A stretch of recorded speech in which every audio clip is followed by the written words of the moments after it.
Hi guys, I'm here with Joshua Schmidt, who just qualified for the third year in a row Yeah. to the World Championship of Yu-Gi-Oh!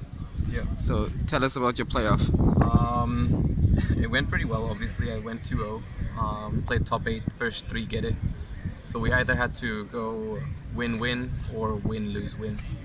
Luckily, I went 2-0, so I didn't have to worry about it anymore. While the others are still playing for it now. So essentially, the system was very weird because it was only like better players, and so it was very different in the approach. Also, having to win the first round is very difficult. Like when you build a deck for like an 11 round event, you can be like, oh, I can lose 2 rounds, it's okay. It didn't work here. In the end, I figured that the danger, the Guardragon archetype basically was the best deck to play because I didn't like Striker because I think the Striker mirror is bad and Thunder Dragon matchup is very shaky. I didn't like Orcust or Salamangreat. I think these decks are just too fair. Well, Salamangreat is too fair and Orcust is just terrible. So I decided, I tested a lot of Thunder, but I really hated the Thunder cards, so I just took them out. My first concern was that the end board was not strong enough without Colossus, so I found some really good solutions to that, which I'll show you in a second. And also a very big weakness of Thunder was when you go first against Sky Striker and you do the normal combo, you only have one negate for Metaverse or Trap Trick, which is the Hot Red. Everything else cannot negate those cards.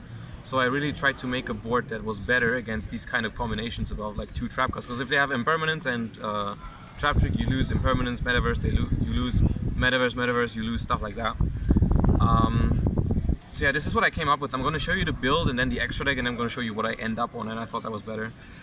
So by cutting all the Thunder cards, I just played a super consistent list, and because Sky Striker and Thunder play very low hand traps, every time I win, I pretty much never break because I have so many 2-card combos that always allow me to win going first.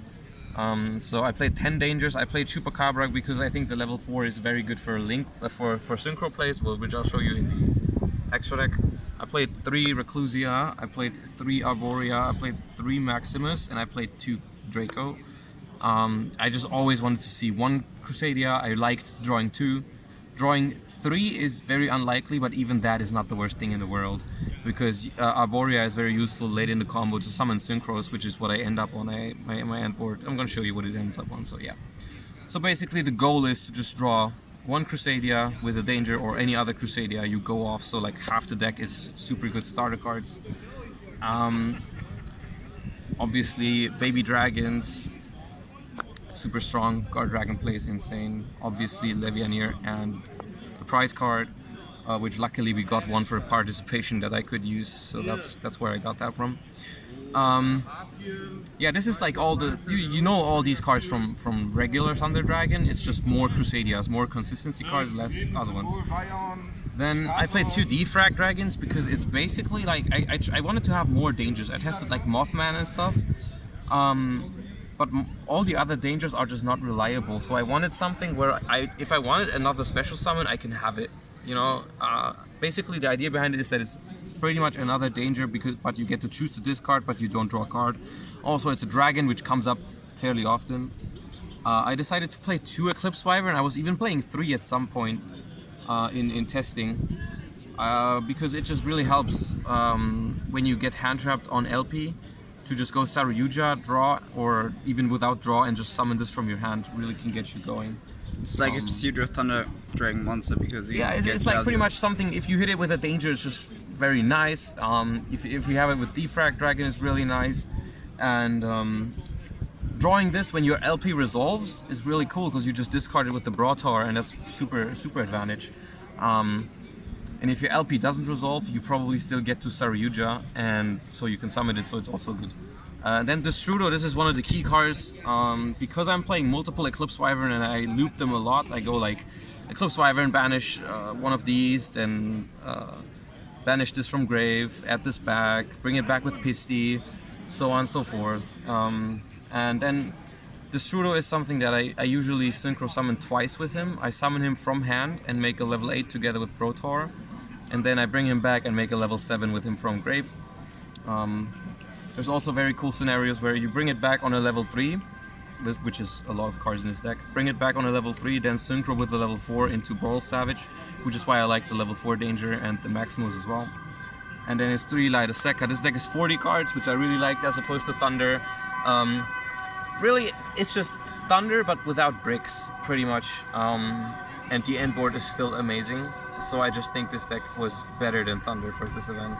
So while building this deck, did you have any issues with the missing of Phantasme or Thunder Dragons? I was playing around with Phantasme a lot. I was playing like 1 at some point because you can search it. I was playing 3. So back to Phantasme, did you miss it while deck building? I like the card. I just felt like it was not good in the format for the playoffs because I expected nobody to really bring Salamangreat or Orcust because realistically those decks are just not good right now. Like Salamangreat doesn't have a good matchup against Thunder. Sky Striker is a super weird matchup because you have to pretty much main deck Twin Twister and Cosmics for it, but they suck against Thunder. So like with both Orcust and Salamangreat, it was really hard to build for this event, which is also why I think almost nobody played it.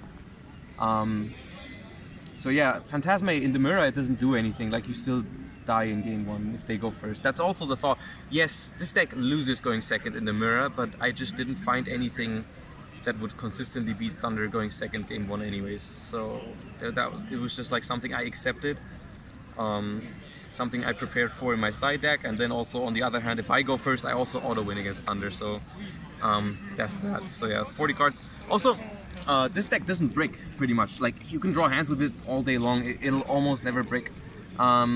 While the regular Thunder Dragon Danger deck does. So like there's a decent chance that you can win game 1 if they just brick, which it happens sometimes. Not often, but like the chance for them to brick is higher for you. Yeah, and than for on you. the process on cutting down on Thunders, I think you had 3 regular Thunder Dragons still in your deck and So okay, nothing I else. started basically with something that was very similar to Jesse Cotton's list because it's pretty much the standard right now, right? I started like 4 Crusadias, full Thunder lineup, Solar.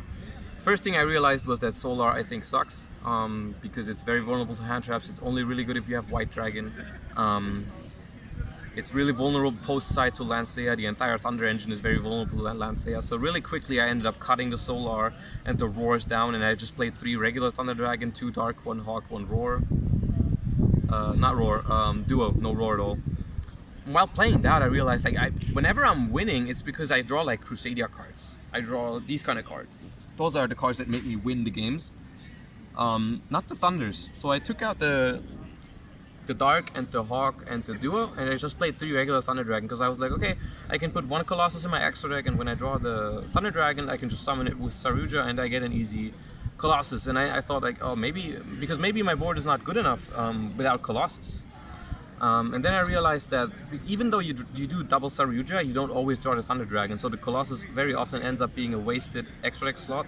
And that's when I just went through Dueling Book like crazy, looking at all the synchros. What could I end up on? What could I do with the Destrudo? Because the Destrudo is searchable with my multiple Eclipse Wyverns. That's something I can access So from your my deck. tuners are Destrudo and Arborea, Yes. right? So Arborea is searchable, and Destrudo is also searchable. That's why I like this so much. So let's just get into the extra deck to explain what I was planning to end up with and why I think it's better than the regular Thunder board. Also, if you play heavy Crusadia, you should always play 2 Dracos, just because if you only play 1 Draco and you draw the 1 Draco, it's actually very bad. So with 2, drawing 1 is actually good. Okay, so the extra deck is very standard for this part. 2 Skuldred, 1 Magius, of course. I played Sparta. I think Sparta is straight up amazing. I didn't play Triple Burst for the other combo. I always do the Sparta. So basically, Because you need 1 less monster, yeah, right? so the plan is Magius, summon under Magius, whatever, search Draco, make Sparta, summon Draco here, take back your first Crusadia normal summon. any Crusadia normal summon that you had. Alright.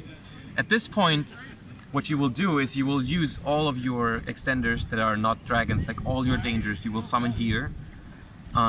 Because after you make LP, you cannot summon them anymore. So you summon like dangers, 1 or 2, whatever you have. Maybe baby dragons, because this is a light. You can summon them before because you don't want to discard them with dangers. Then you go into LP here, shift it here with the Sparta, and use LP's effect. If you don't get hand trapped, you win right here. If you do get hand trapped, This is link 2, LP is link 1. With one other summon, you already get a Saryuja that can special summon Eclipse Wyvern from your hand, Road Tower from your hand, whatever. It will still end on at least Seal Hot Rat, pretty much. That was the idea behind this, because Triple Burst as a link 3 is really bad when you have to go into Saryuja with it, because you can't special summon with the Saryuja. So that's why I preferred this like every time. LP, Pisty, Agripain of course, Seal of course. Landfall Linkers, this actually doesn't come up in my standard combos because I don't play Triple Burst, so I don't do the Crusadia combo with this. But it's really good going second against decks that give you a zone, because you can do really nice shenanigans. Also, just like I think a generic Link 2 with these arrows, it can just come up, you know. Phoenix for utility. And now we get to the real stuff here. What I try to end up on is Boral Savage. Like I said, the way I end on Boral Savage is I summon Bro Tower from LP or Saryuja. I try to leave it on the board, make another Saryuja, and then special summon a Destruder from my hand that I can search with Eclipse Wyvern. That makes Savage Dragon. Or, like I said earlier, I can bring back Destrudo targeting a level 3 monster. So Destrudo becomes a level 4, and then I can just summon any of my other level 4s to make Savage Dragon. The next obvious choice that I played was Dragster. The reason why I like these two so much is because, like I said earlier, these give you more outs to Metaverse, Impermanence, Trap Trick shenanigans. I take a card from their hand with Levianeer, and I end on 4 negates, normally, like really consistently. So Sky Striker just cannot beat it with Mystic Mine in game 1, it's just impossible. But then I realized, if I make this, it sucks in the mirror, because I already make Harbinger, which is here obviously. I already make Harbinger, and that's already not very optimal in the mirror unless they draw Sekka's Light. So making these two actually makes your board very vulnerable without Colossus. So I played Psyframe Zeta. This is a card, I found it, I mean I knew about the card, but when I looked through all the synchros like 1 or 2 weeks ago, I found it. I thought it was interesting, but I did not actually end up putting it in my deck. Like I considered it, but it didn't make the cut. I tried other stuff first. And then yesterday or 2 days ago, I was like, I'm not happy with only playing Dragster. And then Furman actually told me that someone told him to suggest me Zeta. I was like, oh yeah, I thought about Zeta earlier. I should probably put it in, because this is a really good defensive card against Salamangreat, Orcust, and Demura. So what does it really do? It's basically Omega as a quick effect, but for not a card from their hand, but from a special summoned attack position monster. So any link monster? Pretty much. Like anything that they summon, you can just go tag out and it's gone. Like normal summon Crusadia, make Magius, yeah, it's gone. Stuff like that. It really helps, because otherwise your board is breakable in the mirror. With this, it's not. And then I played Hot Red, obviously. Yeah, so I tried Zombie Stein for a bit because it can negate Metaverse and Trap Trick and stuff like that, but I think that this was just enough. Yeah, and you just need to protect so the plan is basically you end on this from Agripain. You easily end on this because you do Eclipse Wyvern shenanigans for days with the level 8s and Pisty. And then you end on this and this against Thunder. If they're playing like way more than 40 cards, you know it's like Thunder or Orcus, so you end on this. Or you end on this. Obviously with the seal up here. And sometimes if you're Destrudo, if you don't get like a good opportunity to make Savage, you can also just end like that, which is also fine against almost everything. So there's like 4 negates, 1 card from the hand, and the Heretic Seal. Okay, so yeah. And this is game against any deck, like, so it doesn't matter that there's no Colossus, which was really important for me. Okay, side deck. The most important card first is the Crusadia Guardragon. This is a card that I was main decking. At first, before I was playing Zeta, I was playing Unicorn, the extra deck, and I played this in the main deck, because if you don't have Zeta, like I said, you make this. And this sucks in the mirror, so your board is vulnerable. So I thought, okay, I can just put this in my main deck, and then when I tribute this, this comes from my main deck, and it completely beats the mirror. So what does it do? It's a dragon, wind, and it says neither player can special summon light or dark. So the entire deck is dead, pretty much, if you play against it. So I had this in my main deck, but I noticed that drawing it was terrible, and when I found out about Zeta, I was like, okay, I'm not so worried about my board not being strong enough anymore in the mirror. So I moved it to the side. The reason why I moved it to the side is because game 2 and 3, when you go first, you have to play against a lot of hand traps. So you will not be making the entire board most of the time. But if with this in your deck, against the mirror, even if you only end on seal and hot red, which is the standard Guardragon combo that Crusadias make against Lancea, you don't care about Lancea. You don't care about like most of in the feature match right now against Dinkabui, he gammed me and I still made like this. I think that's it. Yeah, I think I made this board, tribute this, summon this from deck, game's over. Like, yeah. So when you get hand trapped, you just try to end on seal, brings out this. And the big beater, right? Huh? And the big beater. If you can, of course, yeah. So yeah, this was basically to play around hand traps against Orcust and the mirror, and it was really, really good. 3 Lancea is standard, 3 no material, and 2 Lockbird. Those are my hand traps. I wanted the most impactful ones. I didn't play Gamma because I didn't like that it was so space inefficient.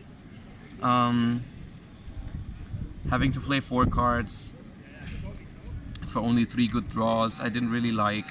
I didn't expect that much Orcust, so I didn't want to have more than 6 slots in my side deck for Orcust because I didn't expect many, so I just put these because they are also good against Thunder, but you also have the best 6 hand traps against Orcust, and you just hope that that's enough if anyone plays Orcust. And then 2 draw additional for the mirror. 3 Spell Cancel. This is the only card I side for Sky Striker together with Pancratops, which is basically a universal side deck card. Only Spell Canceller because, like I said, my main deck is super broken against Sky Striker because I end on more negates than the standard Thunder Dragon, you know? Because Sky Striker, the standard build, it just goes second and tries to Mystic Mine you with like multiple trap cards. But against this deck, it doesn't work because you put so many negates. So you probably win game 1. So I figured 3 side deck slots for Striker was enough because I can draw it game 2 or I can draw it game 3. Or I can just win the game where I go first regularly. Do you also side it in going first? Yeah. Yeah, you just turbo with Saruja and then draw it. And just put it down turn 2 if they get to Mystic Mine or anything. So yeah, Pancratops is in here because it's good in the mirror. It's like decent against Orcust, Salamangreat, everything. But mainly because I had some respect for cards like Summon Limit and Sky Striker. I wanted something that could out that because I'm not siding any spells or traps. I'm always Sekka's Light. So that's why the 2 Pancratops is there. And the last card is this because I really wanted to take out the Dragster in all the like Guardragon Thunder matchups. I really wanted to take this out and this can clear the board going second. And it's just not a bad card going second. You don't want this. So like this can help you. So yeah. That's the side deck. Overall, this deck is not your typical main event deck because I really built this to combat this field. I really wanted to beat Striker all the time because there were a couple people in the playoffs that I suspected to play Striker. Because they played it all season, Yeah, right? I expected, basically, the 2 French guys always played Striker and Dursun always played Striker. One French guy actually ended up bringing Salamangreat, but the other 2 did bring Sky Striker. And with normal Thunder Dragon, I'm just really afraid of Sky Striker because if they draw Metaverse and another trap, you die. There's no out in your deck because you play Sekka. So I really wanted to adjust my end board like that, and then in the Thunder matchup, I didn't think there was a better solution other than just game 1 is a die roll. Going second after siding, you have a lot of hand traps, which can stop them. Going first after siding, they have a lot of hand traps, but you have this guy, which even against 1, 2 hand traps, maybe even 3, you can probably summon and seal and still win the game with it. Yeah, I think it was a really good deck. All the work that I put into it the last couple of weeks really paid off. Taking out the Thunders was the best decision ever. The thing is, like, I kept saying, I hate the Thunders, I hate the Thunders, I hate the Thunders, and everyone in the group chat was like, yeah, your deck's not broken enough without Thunders. I'm like, yeah, it is, look at that. Look at the board that I can make with looping the Strudo and Eclipse Wyvern. Like, the Dragon part and the Crusadia part is just broken. So I went with my gut, went with this deck. It did well. Obviously, this build is not very good against, like, Salamangreat, because you don't have Phantasma. Phantasma is amazing against Salamangreat. There's no Denko, stuff like that. And I almost lost to Salamangreat in top 8. The only Salamangreat in top 8, I got him. and I almost lost game 3 to like triple hand trap plus Cynet mining, but he did end up misplaying, giving the game away. But I still think the field was 5 Thunders, which I think is a favorite matchup for me, because my deck going first is more consistent. Post side I have Drago. Stuff. I think those are just little advantages that I was looking for. There were 2 Sky Striker, which is a free matchup. So those were the 8 decks. There was no Orcust like I expected. So yeah, this did well. So even though the season is over, do you have any final words on how to beat this deck for people who are going to face it at locals and stuff? This deck is cool. You should definitely try it out. You should adjust some ratios to make it better against the meta, against like a wider field of decks, you know, especially in the side deck and maybe Phantasma in the main deck. But if you want to beat this deck, hand traps are still, you can never go wrong with hand traps. You have to play hand traps because otherwise you just lose going second. Lancia is not very good against this. It is good, but only if your deck can actually beat the Guardragon board. Like if you can beat Seal, Hot Red, then you can slide Lancia. Otherwise, if you play like Salamangreat and you die to like normal summon, you bounce it with Seal, and then you just pass and die the next turn, you don't actually have to side Lancia against this deck. But yeah, Droll is good against the dangers, of course. Gamma is really strong. No material on Magus is good. No material on other parts in the combo is good. Yeah, it's nothing like super special about beating this deck, but I think it's a really strong deck. It was a lot of fun too. Okay, thank you, and again, congratulations. Yeah. Don't forget to subscribe to our channel to Also, I want to give shoutouts to my girlfriend for enduring me testing all night the last couple of weeks. I really spent a lot of time on this, and thank you for letting me do that. Thank you for everyone who's tested with me, the entire team who was on Discord for most nights. Shoutouts to Furman for suggesting some stuff. Shoutouts to Collins for suggesting this card. And Berto. Alberto and Collins. Yeah. Coming up with nice ideas here. And I don't know if Jonas actually won or not. We have to go and find out. But if he's still playing, then good luck to Jonas. And yeah, I see everyone in Berlin. I hope to top again finally. Yeah. We are sure you're one of the best representatives for Europe. Thank you.